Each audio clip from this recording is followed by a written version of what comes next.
Today, we are going to provide a WAN 2.2 workflow that makes the videos you generate much more logical and closer to real-world physics. Let's compare two videos. Both videos use the exact same prompt, the exact same reference image, and the exact same seed. You will notice that the video on the left actually doesn't make much logical sense, while the video on the right represents physical laws much more accurately. If you can't see the difference clearly, let's break it down for you. Let's look closely at this specific frame. This kind of shot is a massive headache for many video generation models. It is the classic turning around or flipping over motion. The left side shows the result from the native WAN 2.2 workflow. We can clearly see her legs and feet are facing backward, but her body and head are facing forward. That is just creepy. Now, look at the execution of the same action on the right. It is significantly more natural. In the workflow on the right, we used a new model called VBVR. This model makes your video generation much more logical. So how exactly do we do this? To make the demonstration easier, I have also built this workflow on Running Hub. In the ComfyUI space, Running Hub is a fantastic online cloud platform because whenever new technologies or models emerge, they are always the first to support them. Plus, Running Hub provides an excellent online community platform for ComfyUI creators, where you can find tons of inspiration and sample workflows. First, we need to explain what exactly this VBVR model is. VBVR stands for a very big video reasoning suite. It is essentially a reasoning toolkit or a reasoning framework. To put it simply, VBVR provides a massive amount of training data designed to enhance the reasoning capabilities of video generation models. This training data covers many different categories. The first major category is shape matching, kind of like playing Tetris. The second major category is fluid dynamic simulation. The third is locking onto target objects based on specific features. The fourth is the rotation of 3D objects. And the fifth major category is moving objects to specific designated locations. By fine-tuning the model with this training data, its reasoning ability is effectively enhanced. The official team has also released the very first WAN 2.2 VBR model. There is a leaderboard on their official website, showing that the fine-tuned WAN 2.2 model has a reasoning capability second only to humans. It actually scores higher in reasoning than many commercial models we see out there, like Sora 2. The official site provides many examples, so let's look at one of them. Here is a domino example. The model needs to check the gaps between the dominoes and figure out exactly when this domino chain will break. In the animation, we need to first simulate the first domino being knocked over, and then show each domino falling one by one until the chain reaction stops because a gap is too wide. As we can see, this video generation model can very precisely pinpoint exactly where the chain breaks. Many creators have introduced this model before, but they mostly designed some first and last frame workflows just to test the model's reasoning skills. I feel like asking the VBVR model inside a ComfyUI workflow to just do pure reasoning tests is making things a bit too hard for it, because it is ultimately not a full-scale model. Plus, I don't think many people will use a video generation model specifically to do this kind of logical reasoning test. So, what is its real use case? It should be used to help our video generation models create videos that are much more logical. Next, let's show you how to properly use the WAN 2.2 VBVR model. If you want to use it in ComfyUI, there are two methods. The first method is using the VBVR LoRa provided by Kijai. The second is using the WAN 2.2 VBVR model provided by Lycan Studio. The first method is very simple and straightforward. Kijai provides a VBVR LoRa for WAN 2.2, but you must note that this LoRa is only for the high noise model. The reason is simple. We all know WAN 2.2 uses a two-stage sampling process. The high noise model handles the composition, while the low noise model handles the optimization. Whether a generated video is logical or not is actually mostly determined by the high noise model. If you just want to quickly try out the VBVR model, using this LoRa provided by Kijai is perfectly fine. But if you want to unlock more of VBVR's reasoning power, you can use the model provided by Lycan Studio. Because it is a full model and not just a LoRa, its overall capability is much stronger. If you check their Hugging Face repository, you will find there are two versions of this model. Which one should we download? You must absolutely download the SNR model. Even though the SNR model is smaller, Pay attention, its reasoning performance is actually better. Why is that? It is because when this model was quantized, a much more practical strategy was used. When converting the full model into an FP8 model, the SNR version kept the layers with a signal-to-noise ratio greater than 31.5 and converted only the rest to FP8.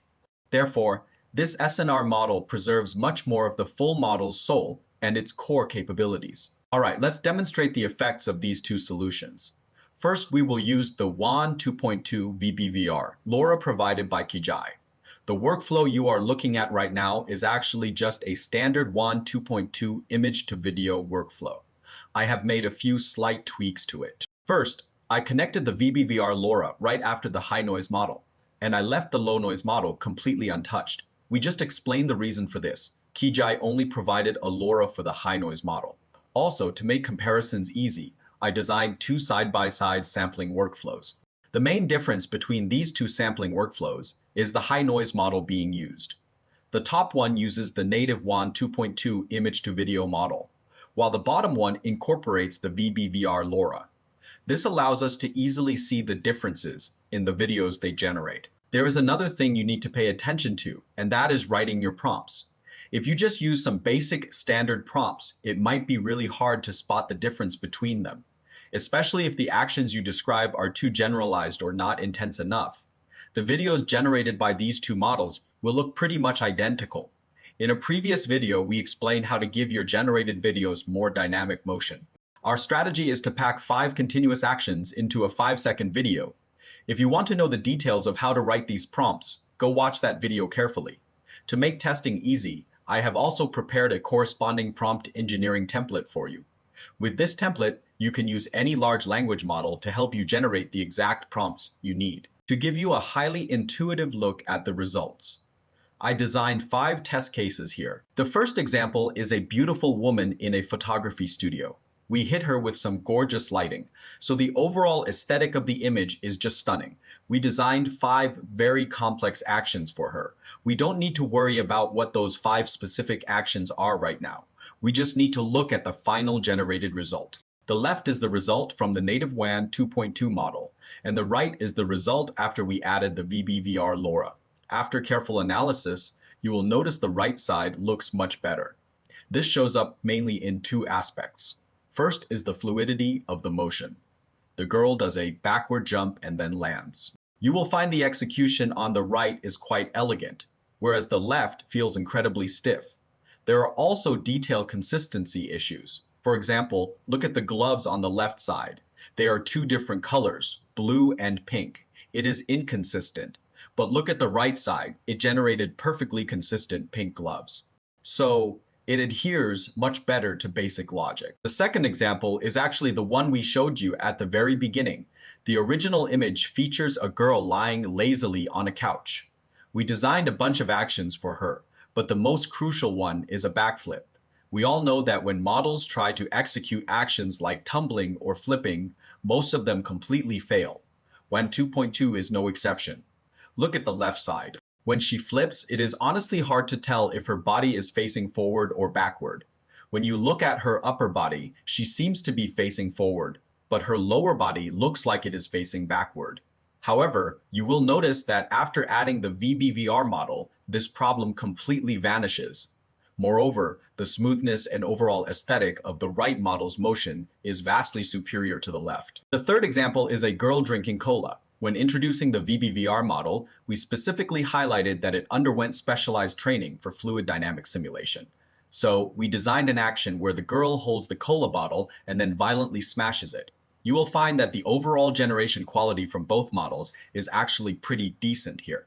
However, the video on the left has some slight issues when rendering the liquid state of the cola. For instance, when the cola hits the couch, the splashing liquid looks more like huge clumps of foam. Plus, when the cola is smashed hard onto the ground, the splashing effect isn't rendered very accurately. Now look at the video on the right. Especially at the end, when the bottle hits the floor, check out the state of the splashing cola. Doesn't it look incredibly similar to how it would behave in real life? In the fourth example, we tested a girl playing the piano who falls backward.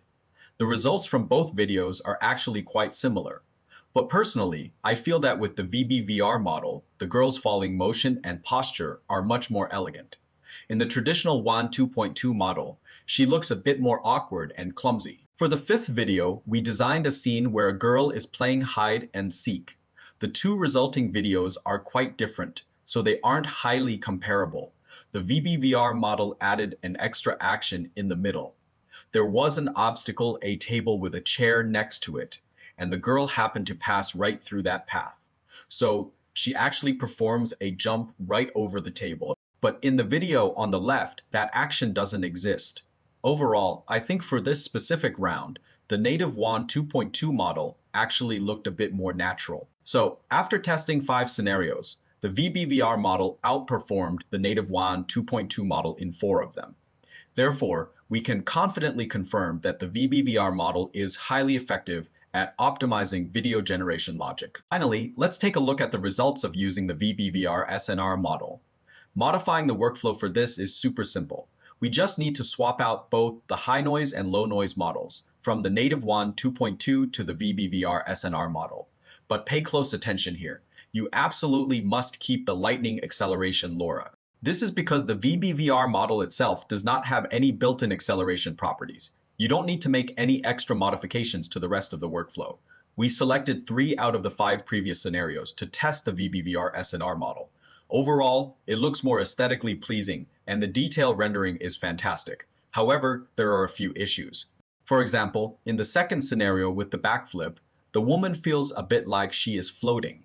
Also, in the scene where the girl smashes the cola, the consistency of the cola bottle itself isn't maintained very well. So, my personal recommendation is if you just want to easily test out the VBVR model, simply stick to the LoRa provided by Keyjive. Alright, let's wrap this up. Overall, the VBVR model is incredibly practical. It tries to tackle the issues of video generation quality and logical accuracy right from the root. Of course, I think the current version still has plenty of room for improvement, but the enhancement in video quality is already very obvious. Therefore, I highly recommend that you guys give it a try. That is all for today's video. Follow me to become someone who truly understands AI.